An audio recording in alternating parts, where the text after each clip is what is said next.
ईमानदारी से पढ़ाई करने वाले और ईमानदारी से प्रतियोगी परीक्षाओं की तैयारी करने वाले एवं जो ईमानदारी से एईडीओ की परीक्षा दिए थे, वो सारे अभ्यर्थी एक सुर में ये मांग कर रहे थे कि एईडीओ की परीक्षा रद्द होनी चाहिए। सोशल साइट्स पे ये मुहिम चल रही थी। हमने परीक्षा शुरू होने से एक दिन पहले ही वीडियो के माध्यम से भी 30 से 35 लाख का रेट चल रहा है, ये बात कहा था। धांधली सेटिंग की बातें चल रही थी, ये बात हमने कही थी। और आर्थिक अपराध इकाई, स्पेशल ब्रांच, पटना पुलिस, सबको हमने सूचित किया था।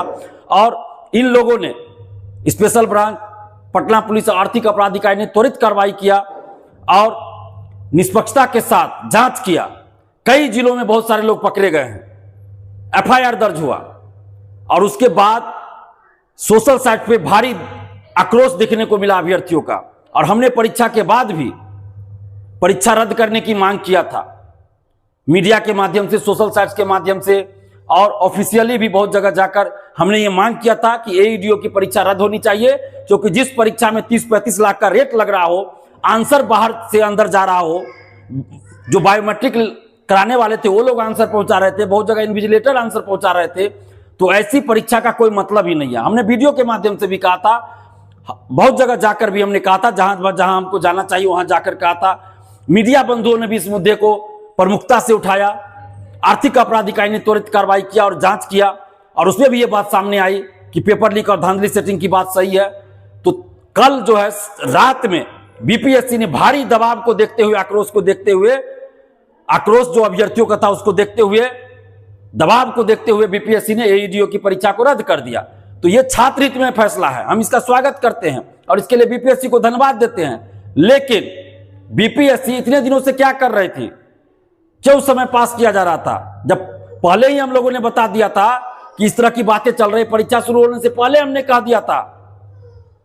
और बीपीएससी के चेयरमैन और बीपीएससी के अधिकारी क्या पहले बोल रहे थे कि ज्यादा संख्या अगर होती है, एक शिफ्ट में परीक्षा लेंगे तो पेपर लीक, धांधली सेटिंग का चांस बनता है। अलग अलग शिफ्ट में लेंगे परीक्षा तो धांधली सेटिंग, पेपर लीक नहीं होगा। तो आपने अलग अलग शिफ्ट में परीक्षा लिया, अपने मन मुताबिक लिया परीक्षा, आपको जितना शिफ्ट में लेना था आपने ले लिया परीक्षा, तब कैसे धांधली सेटिंग और पेपर लीक की बात हो गई? ऐसा तो मैट्रिक की परीक्षा में भी नहीं होता है कभी, आज तक नहीं इस तरह से मैट्रिक की परीक्षा में हुआ। वर्षों पहले हुआ करता था, लेकिन पिछले कई वर्षों से आप देखिए तो इस तरह की बात तो मैट्रिक परीक्षा में भी नहीं होती है। तो कैसे पेपर लीक हो गया, कैसे धांधली सेटिंग ऐसे हो रही थी? बीपीएससी को इसका जवाब देना पड़ेगा। हम धन्यवाद देते हैं स्पेशल ब्रांच, जो खुफिया विभाग है बिहार पुलिस का, स्पेशल ब्रांच, आर्थिक अपराध इकाई बिहार पुलिस को हम दिल से धन्यवाद देते हैं कि ये लोग ईमानदारी से और त्वरित कार्रवाई किए हैं। और सम्राट चौधरी जो माननीय मुख्यमंत्री हैं हम लोगों के, उनसे हम मांग करते हैं कि जब तक बड़े बड़े परीक्षा माफिया, शिक्षा माफिया, चाहे वो कोई बड़ा से बड़ा नेता क्यों ना हो, बड़ा से बड़ा कोचिंग शिक्षक क्यों ना हो, बड़ा से बड़ा अधिकारी या कोई माफिया क्यों ना हो, उन लोगों को नहीं आप गिरफ्तार कीजिएगा, जेल नहीं भेजिएगा, उनकी संपत्तियों को जब तक जब्त नहीं कीजिएगा, जब तक उनके संपत्ति पे, घर पे बुलडोजर नहीं चलाइएगा, तब तक पेपर लीक, धांधली सेटिंग नहीं रुकने वाली है। इसलिए सबसे ज्यादा जरूरी है कि बड़े बड़े शिक्षा माफिया जो है, परीक्षा माफिया, वैसे लोगों को अरेस्ट किया जाए, जेल भेजा जाए और उनकी संपत्ति को जब्त किया जाए, बुलडोजर चलाया जाए। और बीपीएससी ऑफिस के अंदर कौन है वो कर्मचारी, कौन है वो अधिकारी जो बार बार पेपर लीक में संलिप्त रहता है, लेकिन उसको आज तक कोई पकड़ नहीं पाया? कौन है, कौन ये रैकेट चला रहा है, गैंग कौन चला रहा है? बीपीएससी ऑफिस के अंदर है वैसे लोग। तो वैसे लोगों को भी पकड़ने की जरूरत है, बीपीएससी ऑफिस से बाहर करने की जरूरत है, जेल भेजने की जरूरत है। और जब तक बीपीएससी में ऐसा नहीं किया जाएगा, तब तक पेपर लीक, धांधली सेटिंग नहीं रुकने वाला। मैं कई बार कह चुका हूं, छोटी छोटी मछलियों को पकड़ लीजिएगा, उससे कुछ नहीं होगा। बड़े बड़े लोगों पर कार्रवाई करनी होगी। आर्थिक अपराध इकाई बड़ी ईमानदारी से, निष्पक्षता से काम त्वरित कार्रवाई करती है। हम धन्यवाद देते हैं आर्थिक अपराध इकाई को, और खासकर आर्थिक अपराध इकाई के जो हेड हैं नैयर हसनैन खान सर, उनको हम दिल से धन्यवाद देते हैं कि वो हम लोगों की सूचना पर त्वरित कार्रवाई करते हैं, ईमानदारी से त्वरित कार्रवाई करते हैं, निष्पक्षता के साथ काम करते हैं। लेकिन सरकार क्या कर रही है, चाहे किसी की भी सरकार रही हो, बड़े बड़े लोगों को सरकार क्यों बचा लेती है? बड़े बड़े लोगों पे कार्रवाई क्यों नहीं होने देती है? बड़े बड़े लोगों पे जब बात आती है तो सरकार चुप्पी साध लेती है, जांच ही बंद करवा देती है। ऐसा क्यों होता है? तो बड़े बड़े लोगों पे 67वीं बीपीएससी का क्या हुआ? हमने ही 67वीं बीपीएससी पेपर लीक को उजागर किया था। तत्कालीन मुख्यमंत्री नीतीश कुमार जी को हमने 11 मिनट पहले क्वेश्चन भेजा था, उसमें कई अधिकारियों का नाम आया था। क्यों बचा लिया गया उन लोगों को?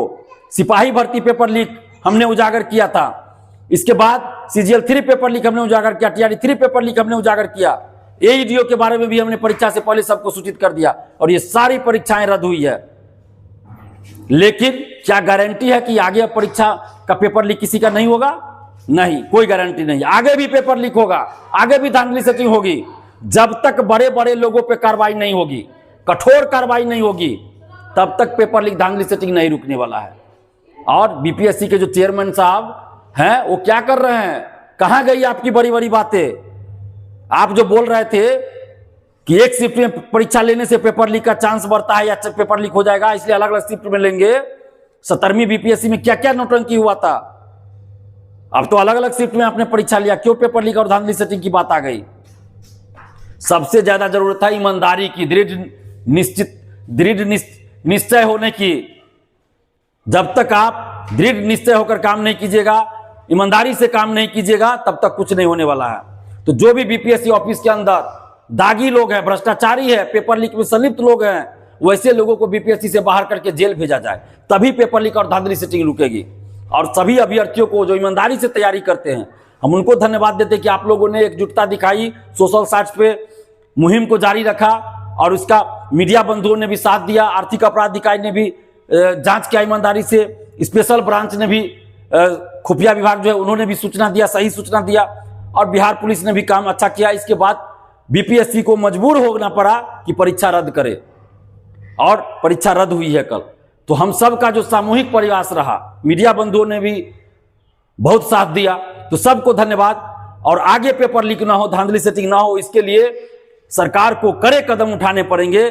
जो भी छोटा से छोटा, बड़ा से बड़ा शिक्षा माफिया, परीक्षा माफिया है, सब पे कार्रवाई करनी पड़ेगी, तब जाकर पेपर लीक रुकेगा, नहीं तो नहीं रुकने वाला है।